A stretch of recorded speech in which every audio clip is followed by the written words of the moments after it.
বর্তমান সময়ে রূপসজ্জার ক্ষেত্রে নারীদের আকর্ষণ বাড়ছে বাঁশের তৈরি অলংকারে। বিষয়টিকে অনুধাবন করে নারীর রূপসজ্জায় বাঁশের তৈরি নানা অলংকার বিক্রি করে লাখপতি দিদি হওয়ার দোরগোড়ায় সিপাহীজলা জেলার চরিলামের বিবেকানন্দ স্বসহায়ক দলের মহিলারা। দেখুন আমাদের প্রতিনিধি অভিজিৎ বর্ধনের একটি প্রতিবেদন। টিআরএলএমের সহযোগিতায় নিজেদের আর্থিক উন্নতির নতুন দিশা খুঁজে পাচ্ছেন ত্রিপুরার গ্রামীণ অঞ্চলের মহিলারা।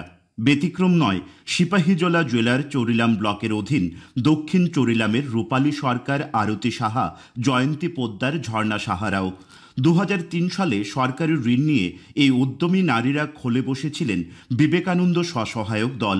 আর এরপর থেকে সেভাবে আর পেছন ফিরে তাকাতে হচ্ছে না তাদের। আমার এসএসজি গ্রুপের নাম স্বামী বিবেকানন্দ এসএসজি। আমরা এই 10 জন দিদি নিয়ে আমরা এই এসএসজিটা শুরু করি। তো প্রথমে আমরা এই এসএসজি গ্রুপ কৈলাসেরা আমরা ডিআরডি থেকে লোন নিয়েছিলাম প্রায় 3 লক্ষ টাকা। এর থেকে আমরা 70,000 টাকা সাবসিডি পাই। তো ওই টাকাটা নিয়ে আমরা অনেক ব্যবসা বাণিজ্য করি, যেমন তেঁতুলের আচার, তারপরে কুয়াশ, বিভিন্ন কিছু বানাই বিক্রি করি। তাতে আমরা অনেক উপকৃত হই। এই উপকৃত পর থেকে আমরা আরও বিভিন্ন ধরনের আইটেম তৈরি করি। আমার অন্য অন্য দিদিরা যেমন বাঁশ বেতের, কেউ উলের অনেক জিনিস বানায়। এবং টিআরএলএম থেকে আমরা যতটুকু পারি আমরা ওনাকে বা যারা এইসব নন ফার্মের বিভিন্ন কাজে এগিয়ে আসতে চায় আমরা সাহায্য করব, তা আমরা কথা দিয়েছি ওনাদেরকে। রূপসজ্জায় মহিলাদের রুচিবোধের পরিবর্তন ও যোগের সাথে তাল মিলিয়ে তারা এখন মনোনিবেশ করেছেন বাঁশের তৈরি বিভিন্ন অলংকার নির্মাণের কাজে।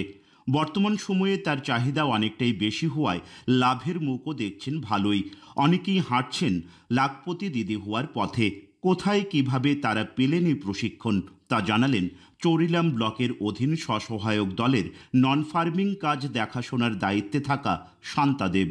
ত্রিপুরার মহিলারা এখন বেম্বু জুয়েলারির দিকে খুব চাহিদা এবং স্বর্ণের দাম এখন প্রচুর। তারপরে আমরা ট্রেনিং নেওয়ার পরে আমি এখন 5টা মেলা করেছি। ওই মেলাতে আমার গয়নাগুলো নিয়ে বসেছিলাম এবং আমি ইউনিক কিছু নতুনত্ব ডিজাইনের উপরে আমি এই গয়নাগুলো বানিয়েছি। খেয়ে দিয়ে ভালোই আছি, একদম জিরো থেকে হিরো হতে পারিনি, তবে আমি লাখপতি দিদির দিকে অগ্রসর নিচ্ছি। লাখপতি দিদি আমি হবই হব। 2025 সালের জুলাই মাসে তাদের অর্কনীরের সহায়তায় শান্তিনিকেতন বোলপুর থেকে ট্রেনার এসে আমাদের বাঁশ বেতের উপর জুয়েলারি ট্রেনিং করিয়েছে। তার এই 30 জন পুরুষ মহিলাকে ট্রেনিং করানো হয়েছে। তার মধ্যে 8-10 জন কাজ করছে এবং তারা ভালোই সাড়া পাচ্ছে।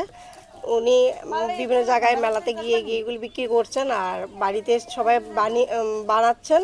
যে কোনো পণ্যের চাহিদা নির্ভর করে সেই পণ্যের প্রতি ক্রেতা বা ভোক্তা যারা রয়েছেন তাদের কতটা আকর্ষণ রয়েছে সেই বিষয়টাকেই কিন্তু গুরুত্ব দিয়ে দেখছিলেন এই যে বিবেকানন্দ স্বসহায়ক দল রয়েছে সেই স্বসহায়ক দলের মহিলারা। আর সেই গুরুত্ব দেওয়ার পরেই তাদের কিন্তু এখন ভাগ্য বদল হতে শুরু করেছে। সিপাহীজলা জেলার চরিলাম থেকে আমি অভিজিৎ বর্ধন, দূরদর্শন সংবাদ, ত্রিপুরা।